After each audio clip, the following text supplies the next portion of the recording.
Hello, beautiful people. Thank you for joining me. If you're new, please subscribe, like, and share. And if you're a returning subscriber, don't forget to like and share. On our journey to explore Ghana, that is the Ghana Diaries, I'm taking you to Cape Coast. Cape Coast is the capital of the Central Region in southern Ghana.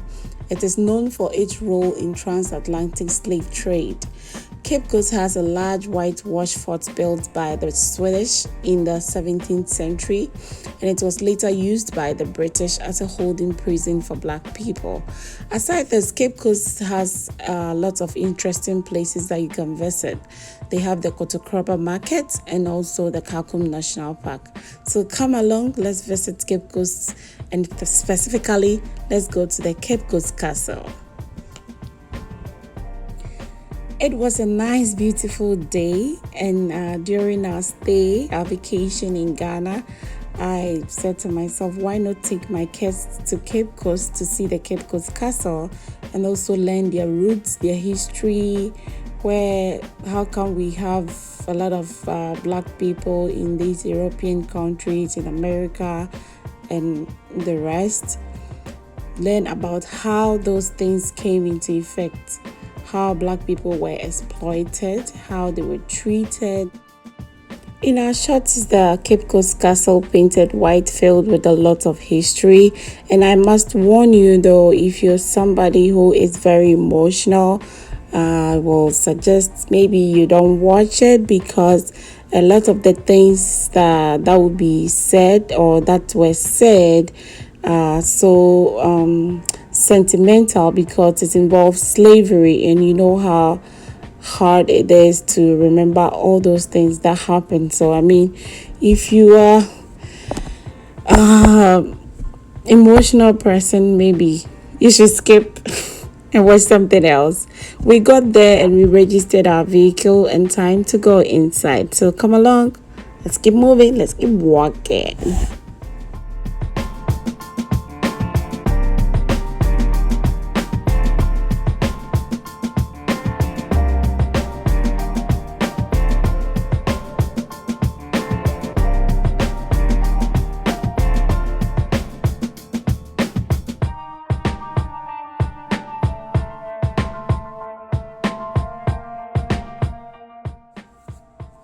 Once we arrived, we saw a lot of people around there, some walking around, some by the sea, and they have a package that is not mandatory, but I think it's necessary.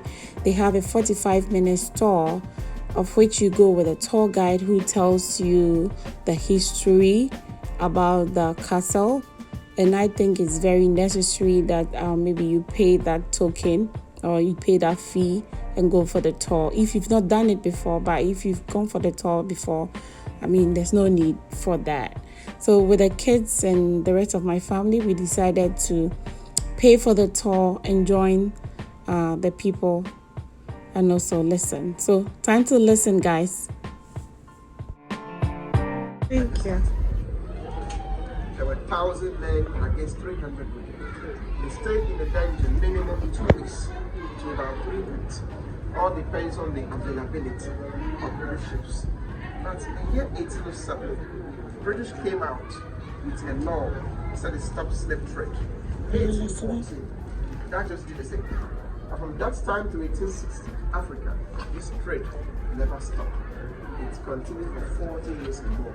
So they call that one illegal. So 1860, everything stopped. So that they used this building again as a colonial administrative center. The British controlled the castle to the time we gained our independence on the March 6, 1957. Then we moved the British out of the castle. 1665. Now the British started the construction till today. It's 357 years ago. Hey. What British built the castle in 1665. This land changed hands among several Europeans. What is it? That was the time about the Mina Castle. We didn't build any permanent structure. We just built a bridge. And when they were defeated at Mina, they abandoned the land. In the year 1654, Swedish came to build a permanent structure over this land. We call that one Fort Kalunus. We used to hear for some time, we left. Then later, the Danish came. One against the Dutch, then attacked the Danes. One against the the Danes went to build snowshooters. So when Dutch thought they conquered everybody, 16 for Britain attacked that. When the British defeated the Dutch, they built the castle. They knew other Europeans to come to fight them. The British brought all the armies to see for the British. That was why they stay here for 300 years and nobody comes. You build the entire structure, you see bricks. Have some bricks here. To start off, you see some of these bricks. We brought all these bricks from Europe. We brought them to balance their empty ships to Africa. When these black people have balance, there was no cement then. They built the castle using grounded seed shells, lime powder, and camphor. That's what they used as a binding material. Then there was no cement. They built it on a rock. The foundation is a big rock. That's what we use. The building is very much. So we use a small introduction before we start. Any questions so far? No questions? They are back to the set. That's how.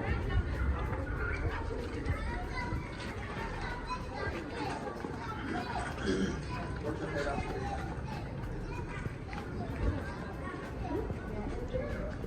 A cell. There are cells within the body.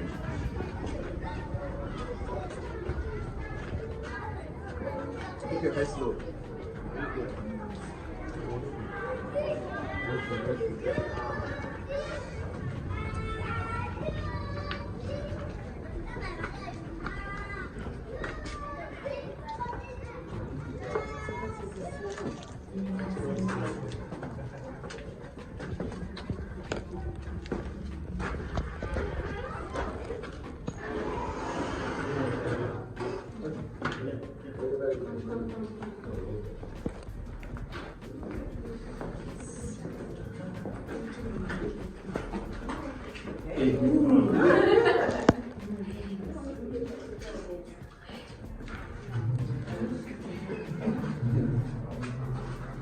Alright, I off the light just to tell you that there was no light at that time.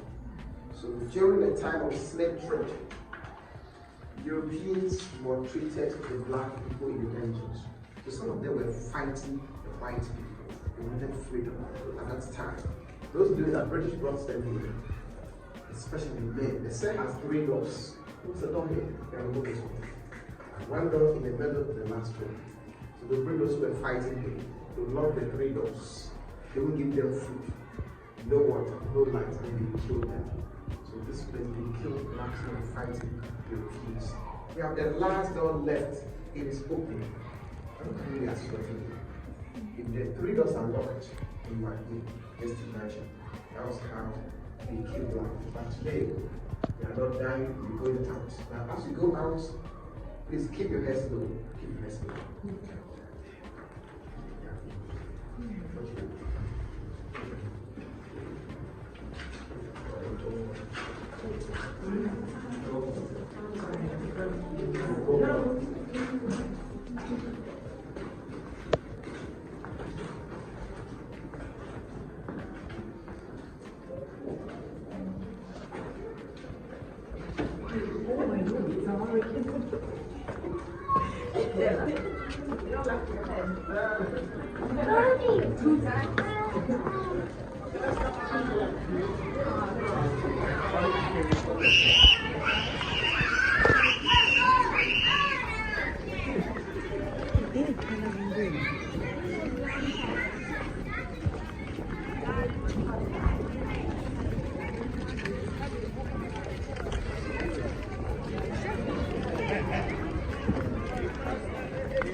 So we are now going to the mill dungeons to see where British kept the slaves.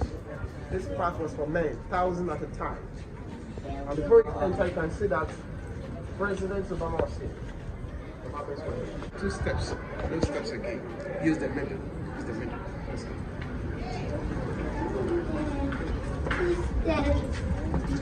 I cannot watch. I wish someone scary back here.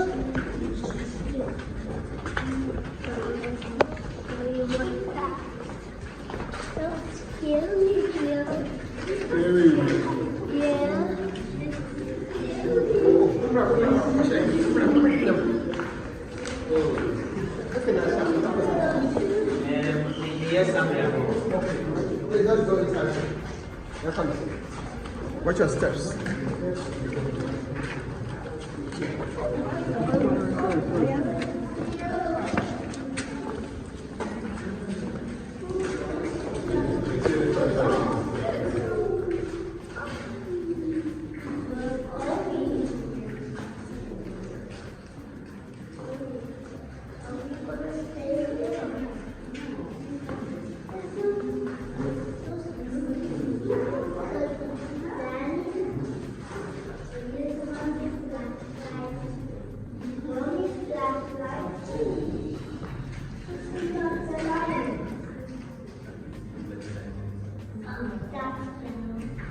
Alright, these are the dimensions. From the entrance to this place and to the last end, it was built on thousands of years. British divided the dimensions into 5. It's not like anything 5 from this. So they divided the dimensions into 5. So this is 1 and 200 people. Okay, 200 people. There was no light. That is why I off the light. So you can have a feel of the original situation. So these 3 Moses say they are only source of light and air for 200 people. They were here 2 weeks minimum, so 3 months massively. So something gave light, so they gave light. You can see the bricks. These are the bricks I was talking about. So they brought it from England. At that time, we had no toilet facility, no urine for the black people. So our ancestors were forced to go to toilet here. They will remain in addition. We're here for about 3 months. These trenches were built as in a way. When we wait to pass through into the sea. Like it reached a time that some of the black people started fighting the whites. Some of those were the ones that they killed in the cell where we came from. And because they were many, they could not kill all of them at a time. The rest were identified and brought from the side to what they are actually. So then they created a own. So they called this place a strong room. So British were not coming to clean waste. So that is the first one for 200. Second, say this is the third one. This shrine represents African traditional religion, and this was our ancestors' way of worship, and is still present. There are some people who worship this way, and we were told that there are 77 lesser gods in Cape Coast, and this shrine represents all of them.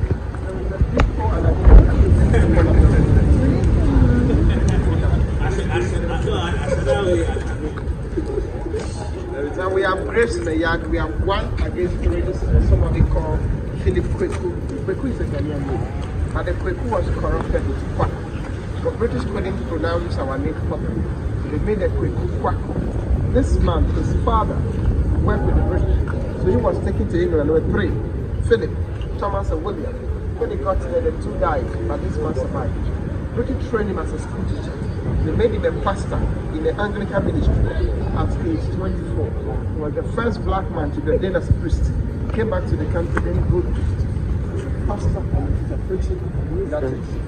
And that said that blacks down South Command as slaves.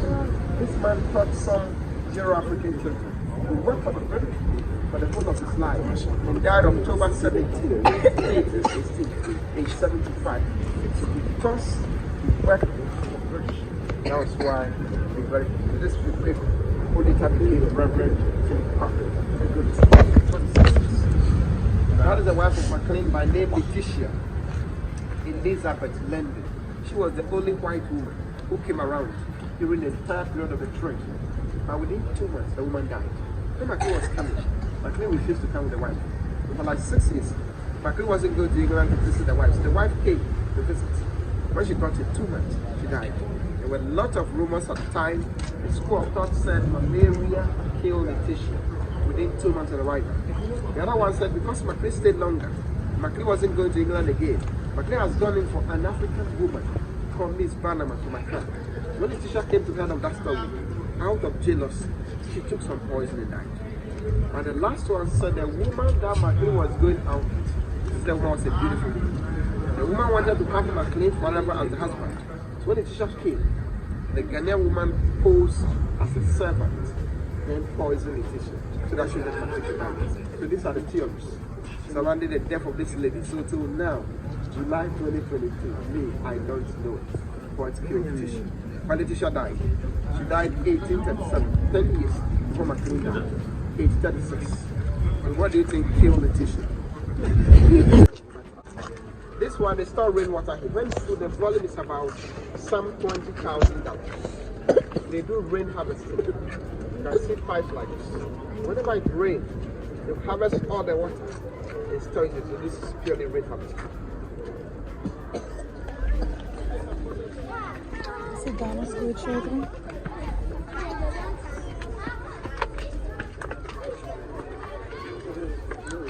Yeah, cut off the cases here. Yeah. Now, I'll give you about a minute for pictures for the sake of the system.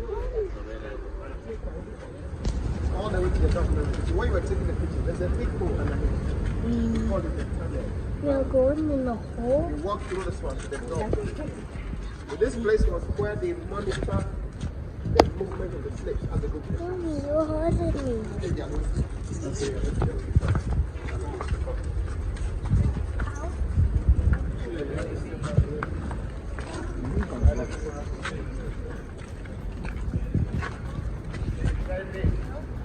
You start from there, you walk through this one.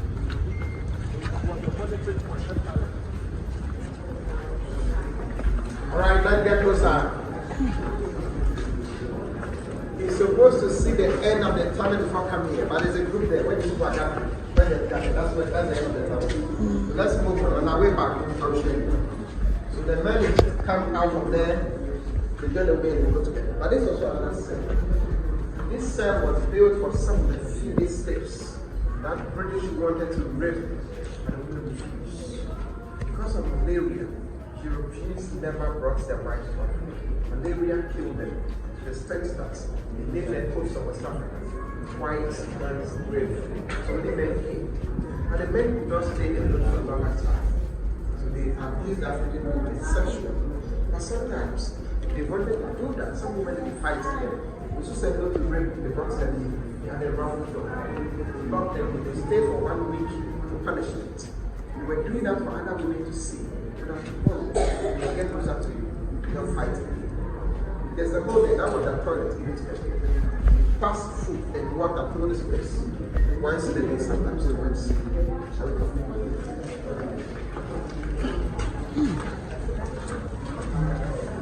That's my step. Wait, that's a hole. You can fall in there. That's so bad. Yeah. I didn't make it a problem.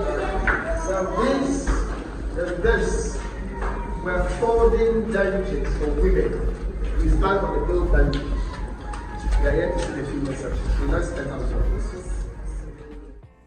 This is the famous Door of No Return. It was named the Door of No Return because once slaves walked through it, they never returned. They were put in ships and taken overseas. This door was their last entry point to Ghana. So sad.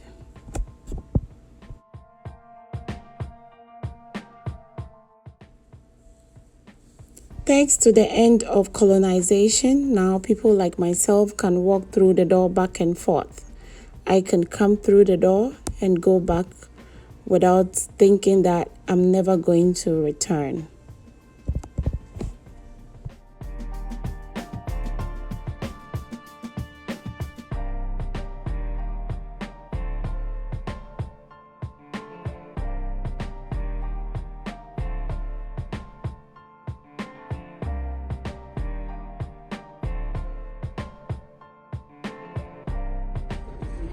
cool down the temperature a bit to enjoy the bit of MLS. You are going to have to see the auctioning block, the court, then the garden bed, the quick ones, and finish. Particular called the Palama. British built that one for their soldiers. Soldiers were there. They were looking from around whether other Europeans were coming to fight them. So that was built to protect this very castle. And they were supported by the cannon. The cannon served as a backup. That was the backup. If you look down, we have shops. The rooms where the shops are now, those days, it was British soldiers' barracks. But the center one was the kitchen and the mess. Let's see the lock. On top of the mill dungeon where we started our tour. And I'll show you the waist back like the cake. The top of this. The one with the brown, that is the Anglican church. The church above the mill dungeon. These two were security posts at that time. At the spaces, each and every space had a cannon place for defense. Sometimes we can see Elmina Castle, the first castle. Okay, the weather is a little bit better today. Let's see. Far away. Let's see the cloud curving. Those days,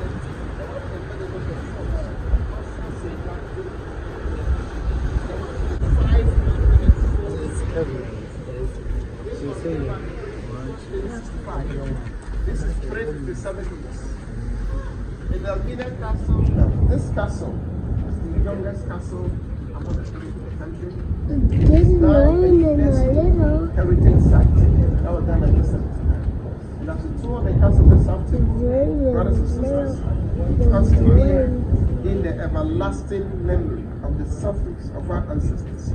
We pray that those who died in 10 find their roots and they man never again. Now repeats, never again. Be given that opportunity to commit such atrocities against this fellow human being. My name is Mark Tati. Thank you for coming. Great job. Thank you.